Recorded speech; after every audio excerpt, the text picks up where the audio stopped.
All right, we're going to start with our gauges. These can be installed in any position in the panel that you prefer. Okay, so we're going to place the gauges in there. These spacers come on the gauges. This rubber band is just for use in transit. You can take it off. The main reason these spacers are on here is to place the gauge at the proper depth to install in the panel. We're going to start with our bracket that we cut here and assemble. These guards here are to prevent light from spreading all over the panel. Before we do that, per the instructions, there are some things you might need to trim off. So anything that's sticking up, you may need to trim. Just take a look at the instructions. It shows you. On some of the panels, there's this little piece of plastic. You may want to trim that as well, just to make your installation a little bit easier. So just follow the instructions. It'll show you where to do that. Okay, so we're going to place our panel on there, tubes down.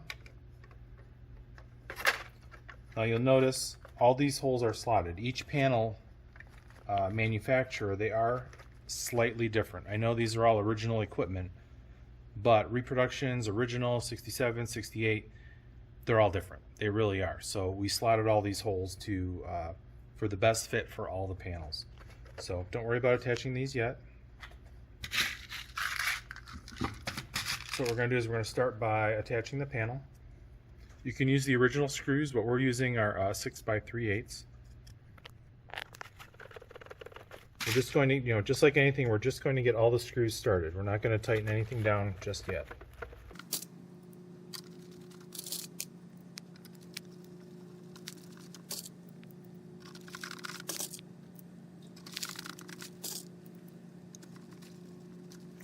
These two down here sometimes are a little bit tricky, so be careful when you're putting them in so you don't drop them.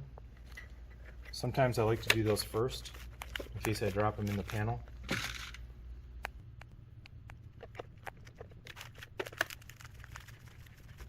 Okay, so now I'm going to go back, snug them all down.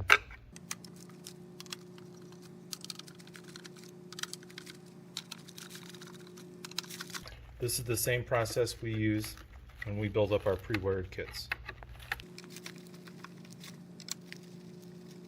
Okay, that step is done. Now you see these are sitting at the proper depth for installation. Now these we're going to attach using the back clamps that come in the kit.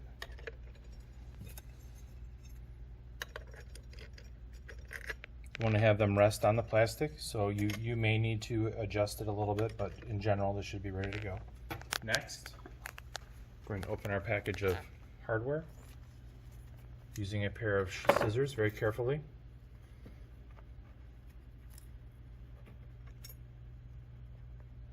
We start with our flat washers.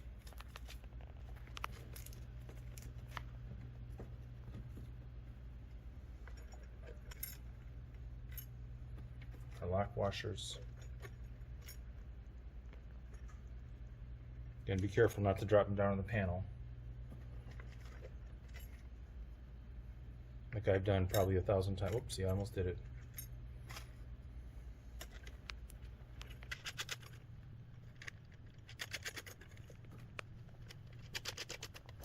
Not going to tighten these, we're just going to get them on here so we don't lose them.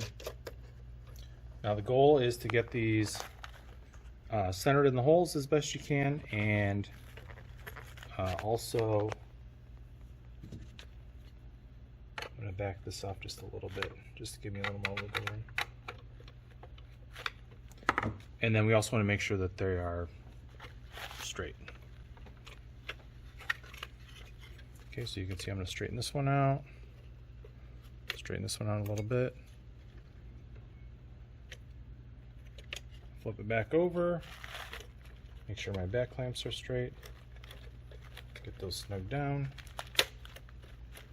get those snug down. Make sure I'm happy with those. Look pretty good, nice and straight, all the way down, looking straight in there at them.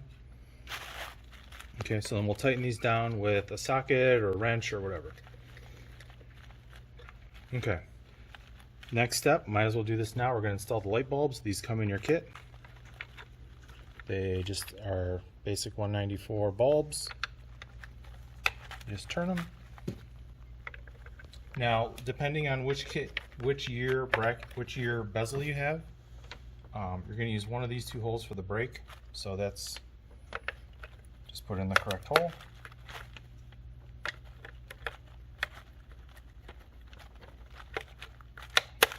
Okay, nice and snug, all ready to go. Okay, this is where your heater control will go. Just remove it from the original panel and bolt it in. It'll go in one of these three holes depending on which panel you have, which bracket you have. Okay, next step, we're going to install the 2 16th inch gauges. Again, you can install these anywhere you want. And we're going to carefully open our package up.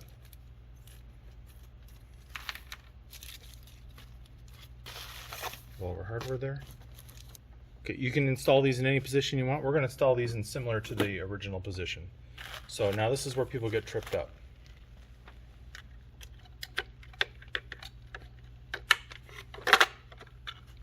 They go through the front.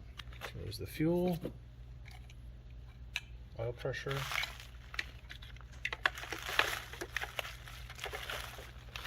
and water temperature.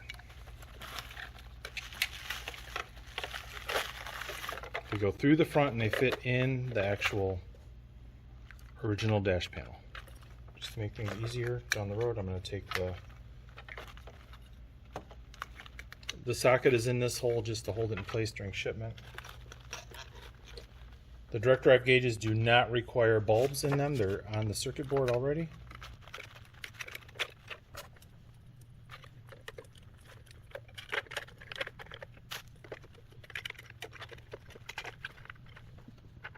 I'm just going to hold it in place. Again, be very careful not to lose your washers.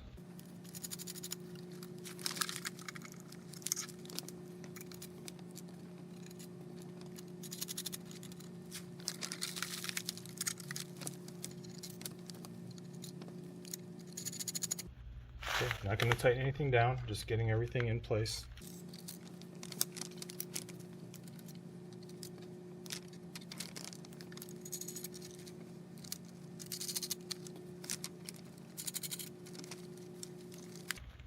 Okay, we're just going to snug those down. Take a look at it, flip it over, make sure they're straight.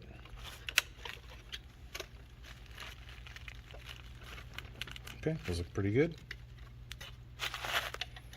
Snug these down.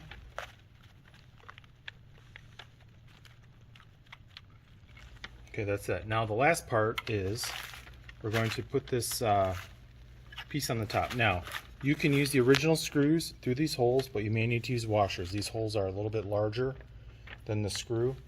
The original piece, if you had it, came up and around. It was metal. So you can either use screws with washers, but we include this piece here.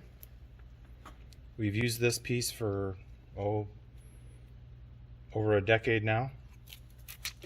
Just peel the paper off. Front of car, that means the front of the vehicle. We're just going to get this in place here. Press it down. Get it as close as you can. Okay, that looks pretty good. And then what we do here at the factory is we heat stake this. So I'm going to go ahead and I'm going to show you that real quick. This isn't required, but we do it here at the factory just for a little bit of safety. I'm just using a soldering iron. Again, not required, but it only takes a minute. Basically, we're bonding the two pieces together now.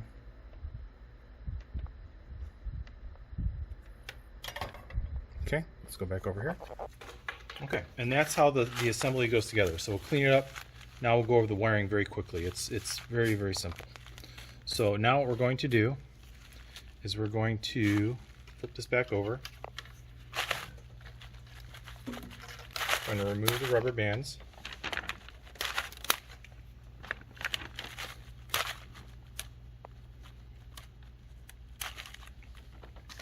This is our direct drive system. This is very easy to wire up. Pretty much anybody can do it. So the oil pressure, what we're going to do, we're going to take a look in our book. Okay, so oil pressure goes to plug D on the tachometer. So I'm just going to run that over here. That's how you wire the oil pressure gauge. Fuel gauge goes to B on the speedometer. Okay, ready. This is the most difficult one to do. Done. And our temperature gauge, water temperature, goes to C on the speedometer. I'm going to plug that in. Okay, that's that. Now we just need to do a couple more things. What I usually do is I will just simply zip tie these to the back. Again, these plugs are for multiple applications, but so I'll just zip tie these to the back real quick.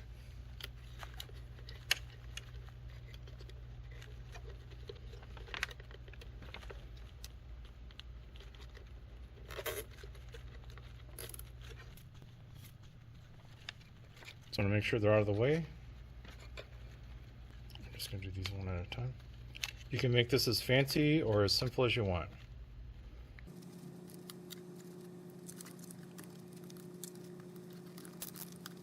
One thing you can also see right here is it's marked 73 to 10.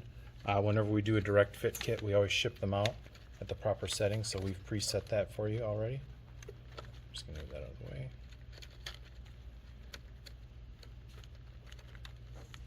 Zip tie that.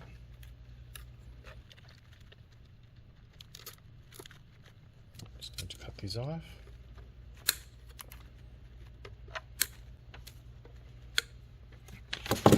Okay, now on to the final section. What we're going to do is we're going to go to 6-gauge kit. Obviously this is 5 gauges. We're just not going to do the voltmeter on here because that's displayed on the speedometer or the tachometer. You just follow along with your book and your wires, power, ground, signals, all that, and you just plug them in and you're done. Now if you really want to see something, I'm going to show you. If you order a kit that's pre-wired and assembled, you're going to get this. You're going to get assembled in the panel with the harness that we've already built.